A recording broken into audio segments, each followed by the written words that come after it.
Hey! Je suis dans mon nouveau setup. Tout n'est pas fini, il y a plein de choses qui vont encore changer, mais ce qui est génial, c'est que comme c'est à ma maison, j'ai pas besoin de me coiffer et je peux tourner en chaussettes. Yo, ladies and gentlemen. Salut à tous, c'est Pierre Sika. Je suis quand même allé me coiffer histoire d'être présentable pour cette vidéo. D'autant plus qu'aujourd'hui, on va faire un nouveau concept dont j'avais parlé sur le dernier live, qui était de coacher des jeunes magiciens. Et donc, ils m'ont envoyé leurs vidéos. J'ai fait un petit sondage hier sur Instagram, savoir si vous vouliez que je sois objectif ou gentil et bisounours. À 68%, vous m'avez dit objectif. Si c'est bon pour vous, c'est parti. Première vidéo. C'est une vidéo d'un jeune homme qui s'appelle Magic29. Allez, grand écran, c'est parti. Bonjour à tous, c'est Magic29. Alors aujourd'hui on se retrouve dans ma ville afin de pouvoir faire des tours de magie aux gens. Allez, c'est parti. Premier conseil, Magic29, avant la magie, il va falloir que tu fasses quelque chose pour la vidéo, j'ai envie de gerber. Il y a des petits traits partout. Ouf, waouh, très jolie ville, hein, apparemment, Brest. Allez. Parce que d'abord, toutes les cartes sont différentes. Alors, on va corriger petit à petit à la limite, hein, on va regarder. Je vous cache pas, j'ai déjà regardé, contrairement aux jeux Réagia où je veux que ce soit spontané, là j'ai déjà regardé les vidéos avant, histoire de pouvoir décortiquer un petit peu. Et la première chose, moi, là, qui me dérange et que tu devrais peut-être regarder à changer un petit peu, tu viens de dire, est-ce que toutes les cartes sont différentes? Pourquoi? Il faudrait y avoir des cartes identiques? Ça existe ça, des jeux avec des cartes identiques? Alors, il n'y a aucune gruge. C'est pareil. Quand on fait de la magie, c'est un peu comme quand on est un commercial. Si un commercial dit à son client, il n'y a pas de problème, c'est qu'il pourrait en avoir un. Si là, tu nous dis, il n'y a aucune gruge, toutes les cartes sont normales, c'est qu'il pourrait y avoir de la gruge et qu'il pourrait y avoir des cartes identiques. Attention. Alors, là, le petit problème, c'est que je ne vois pas ta technique. Oui. Je sais quelle technique tu fais, donc j'espère qu'elle est propre. Ça, c'est une technique que beaucoup de magiciens font et malheureusement, beaucoup la font mal. Là, je peux pas te dire si tu l'as mal fait ou bien fait. J'espère que tu l'as bien fait. Peut-être dans une autre vidéo, tu la referas et je pourrai te dire si elle est bien faite ou s'il faut la rebosser. Alors, un point positif que je vois là, c'est que tu fais cette fameuse technique. Et ce que je trouve sympa, c'est que tu changes de carte à chaque fois. Et ça, c'est bien. C'est bien d'avoir fait ça. Ça, elle est perdue. Ensuite, je vais juste mélanger le paquet.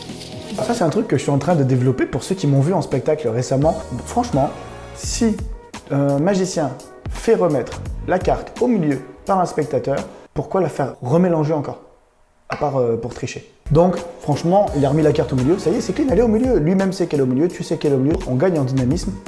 Et ça donne quelque chose d'encore mieux. À la limite, vu que tu fais mélanger, tu aurais pu très bien lui dire tiens, prends le jeu, mets la carte à l'intérieur et mélange. Sans que toi tu mélanges, au moins tu restes encore plus fluide. C'est Dave Vernon, un grand magicien, qui disait qu'en magie, on doit faire le moins de techniques possible. Si c'est le spectateur qui mélange, c'est pas toi qui l'as fait, tu fais le moins de techniques possible et tu montes le niveau de ton tour.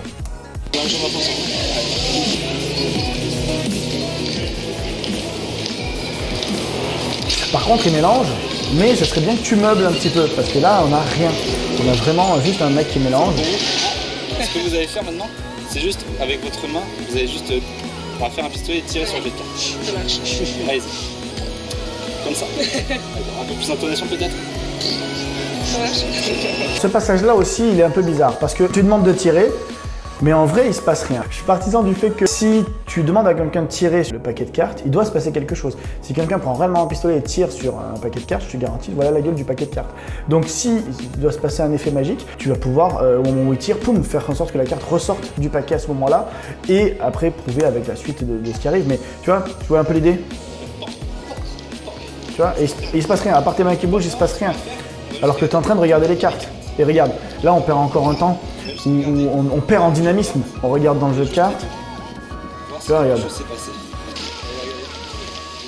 C'est long. Et tu cut en plus. Hein. T'as cuté, mais ça reste quand même long. Alors que tu vois, vu qu'il y a un trou dans la carte au moment où il bang, tu peux très bien faire sortir la carte où il y a un trou. Et ça gagne en efficacité.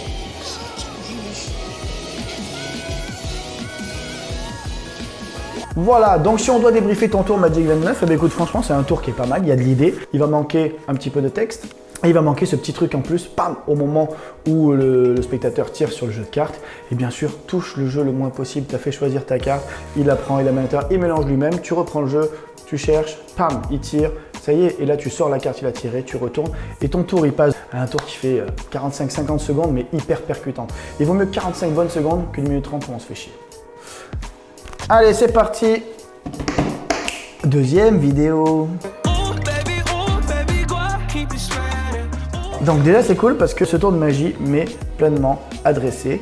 Donc c'est parti pour magie de fou, un tour pour Pierre Sika. Allez. Salut Pierre Sika. Ah bah, salut à toi. J'ai un peu inventé, donc c'est parti. Donc j'ai ici une carte prédiction, je ne montrerai qu'à la fin. Et j'ai ici un jeu de cartes que je peux mélanger par différentes manières. Ok. Donc la première chose, il y a un truc, c'est que là tu nous fais plein de manips. Souvent, les spectateurs ont envie de trouver le secret, ça vous le savez. Si tu leur fais plein de techniques, ben dans leur tête, ça va être vite fait de se dire que, en fait, si tu as réussi à retrouver la carte, si tu as réussi à la transformer, ben c'est que parce que tu sais faire des techniques que tu arrives au résultat. Et donc, c'est plus de la magie. Si tu arrives au résultat par la technique, ça veut dire que tu es un technicien, un manipulateur, mais tu n'es pas un magicien. Pour être un magicien, on va limiter le nombre de gestes, le nombre de mouvements, et on va faire des techniques très simples. Reprends mes vidéos et regarde dans les vidéos où je fais des cartes, et tu ne verras quasiment jamais, voire pas du tout, faire de techniques comme ça où ça manipule dans tous les sens. Je sais les faire, mais je les garde pour chez moi, quand je m'entraîne et quand je me chauffe les doigts, mais pas devant les gens. Allez, on continue. Ok, le spectateur me dit stop quand il le souhaite. Par exemple, ici, donc je laisse regarder la carte. Donc je peux la... Alors pour le coup, pareil que dans le tour précédent, on a la même technique. Elle n'est pas mauvaise, elle n'est pas extrêmement bonne, elle est neutre, elle est bien. Je pense que tu peux la retravailler encore un petit peu, mais elle n'est pas dégueu. Donc ça, franchement, ça va. On va voir, c'est pas grave, c'est le 4 de cœur. Ok. Du coup, ce qu'on va faire, c'est qu'on va prendre le 4 de cœur. Par contre, la technique que tu viens de faire là, tu vois, tu viens de la faire face à la caméra. Là, c'est moins bon. Donc, entraîne-toi plutôt à la faire de l'autre côté. Donc ici, on va venir le perdre dans le paquet. Comme ceci. Je suis attentif. Ensuite, je prends à peu près la moitié du paquet. Moi, j'ai envie de te dire pourquoi. Ça, c'est un truc, tous les magiciens qui me regardent, si vous voulez améliorer vos tours, quand vous faites quelque chose, dites-vous pourquoi et essayez de trouver le texte qui va aller avec ça. Pourquoi vous devez prendre la moitié du jeu. C'est un magicien qui s'appelle Christian Ekblom, il m'a montré, et moi, il y a d'autres magiciens avec qui on était ce jour-là. Vraiment l'importance de se poser la question pourquoi. Et je vais te prouver qu'un magicien sait exactement où est chaque carte. Par exemple, le 4 de cœur était à la 13e position. Depuis tout à l'heure, il y a une prédiction. Cette prédiction, c'est le 4 de cœur. Alors, j'en pense que c'est pas mal, hein, franchement. Il y a une idée, mais il y a un truc, tu vois. Tu as retrouvé la carte en 13e position qui ressort, qui arrive dans tes doigts. Pourquoi tu t'es pas arrêté là? À quoi ça sert de rajouter une prédiction par-dessus? Ça, c'est une petite technique. Si tu veux inventer un tour, concentre-toi d'abord sur ton effet final. Là, c'est ce qui manque. C'est-à-dire que tu as une chute, c'est une prédiction, mais ça n'a rien à voir avec le reste du tour. Une prédiction, c'est du mentalisme. Le reste du tour, c'est de la manip. Donc, c'est deux trucs qui sont totalement opposés, qui vont pas forcément ensemble. Donc, la prochaine fois que tu veux créer un tour, essaye de partir de la fin, revenir vers le début, et tu verras que ton tour aura une meilleure cohésion. Et c'est parti. Troisième. Donc on y va pour la vidéo de Balou. C'est parti, je remets les écouteurs. Victor va venir choisir une carte, celle qu'il veut, imaginons celle-ci. Ok. En l'occurrence, c'est un petit 9 de pique. 9 de pique que l'on va venir perdre au milieu du paquet comme ceci. Donc déjà, toutes les techniques que je viens de voir là, nickel. J'ai rien à dire là-dessus, franchement. En l'occurrence, pour le coup, ça va. c'est un 8 de trèfle. Et celui de trèfle, on va... Top.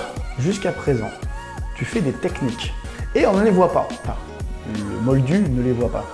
Et là, d'un coup, sans raison, on ne sait pas pourquoi. Tiens, je remets le truc. Logiquement, une nouvelle carte. En l'occurrence, c'est un 8 de trèfle. Voilà. Et celui de trèfle, on va... Pourquoi tu me retournes les cartes comme ça? Ça sert à quoi? Souvent, quand on fait de la magie, on a tendance à avoir des gestes parasites. C'est des petits gestes qui se sont collés à nous comme ça. Donc une correction, évitez ces gestes parasites. Vous savez, les petits morceaux où on effeuille les cartes pour rien. Évitez tout ça, ça sert à rien. Essayez, juste comme ça, en frottant sur le tapis, de le faire totalement disparaître. Voilà, c'est une carte totalement blanche. Tu vois, jusque-là, tout est propre, tout est beau. A disparu. Et maintenant, nous, on aimerait bien En plus, je m'enjaille sur la musique, hein, je te le dis. retrouver notre 9 de pique. Alors, je vais venir récupérer le 9 de pique d'un autre paquet, juste ici. Et on va simplement venir frotter ce 9 de pique contre cette carte blanche. Et on va pouvoir se rendre compte, en fait, totalement. La carte s'est imprimée sur le 9 de pique. une carte vraiment totalement normale. C'était pas mal, hein? Et tu termines par quoi? Une carte vraiment totalement normale. Je sais, tu le sais, il faut arrêter. Parce que là, de suite, tu vas mettre des soupçons sur le fait que peut-être tu as utilisé des cartes pas normales. Par contre, j'ai une petite suggestion à te faire. Ton tour est vraiment pas mal dans l'absolu, hein. Mais je me dis, pourquoi tu terminerais pas avec le 9 de pique là, qui est sur la table en carte blanche?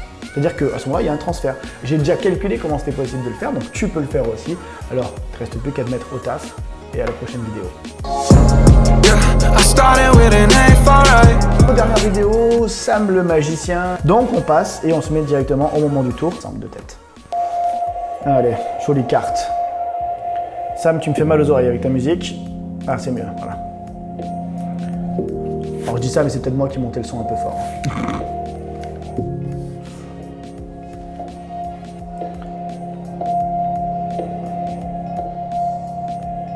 Alors, hop, je vous le dis à tous quand même, parce que là je vois Sam qui vient de galérer, hein, c'était légèrement furtif, mais je vois Sam qui a galéré en récupérant les cartes sur la table. Les gars, un tapis de cartes, ça vaut 20 balles peut-être, et ça vous permettra de ne plus galérer, de ne plus frotter les cartes comme ça, d'avoir...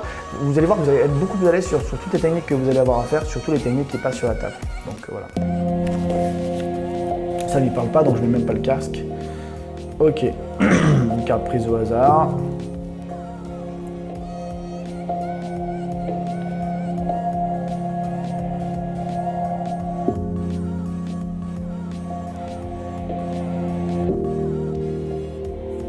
Moi je trouve qu'il y a un peu trop de gestes dans tout ce que tu fais. C'est pas mal, hein, les techniques sont bonnes, on les voit pas d'ailleurs. Vous pouvez nous dire en commentaire si vous avez vu les techniques sur ce tour-là. Normalement, non, on les voit pas. Mais voilà, il a bien exécuté son tour, donc notre ami Sam. Par contre, je trouve qu'il y a beaucoup de mouvements, ça va très vite et là, Il faut se dire qu'un spectateur, il ne sait pas où tu vas aller. Et si tu veux qu'il comprenne la magie, il faut qu'il ait une bonne lecture du tour. Et rappelez-vous un truc, un bon magicien prend le temps de bien faire les choses. Seuls les mauvais vont vite. Donc ralentissez, faites le moins de techniques possible et vous allez vraiment paraître pour des magiciens. Donc ralentis un peu Sam sur ce truc-là. Si je puis me permettre, en ralentissant, tu aurais le temps de soit poser ton jeu, soit de le mettre dans l'autre main ou d'arriver par exemple sur un éventail avec tes deux jokers, un éventail de 2 jokers, elle réapparaît dans l'éventail, ça se fait aussi, c'est assez sympa. D'ailleurs Sam, si tu veux améliorer un peu ce tour, n'hésite pas à aller voir Ishka Bibble Sandwich d'Eric Jones. I will use the king of clubs and spades to help me find your card. It happens on the count of 3. There's 1, there's 2, and that's 3. Et tu verras que en regardant ce qu'il fait, ça va te donner des petites idées pour peaufiner ce tour-là. Et bien sûr, le 7 de trèfle.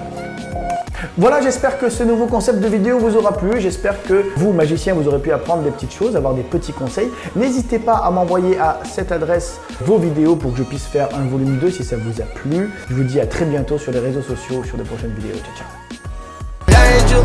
Danger, I don't fit in, I'm a stranger.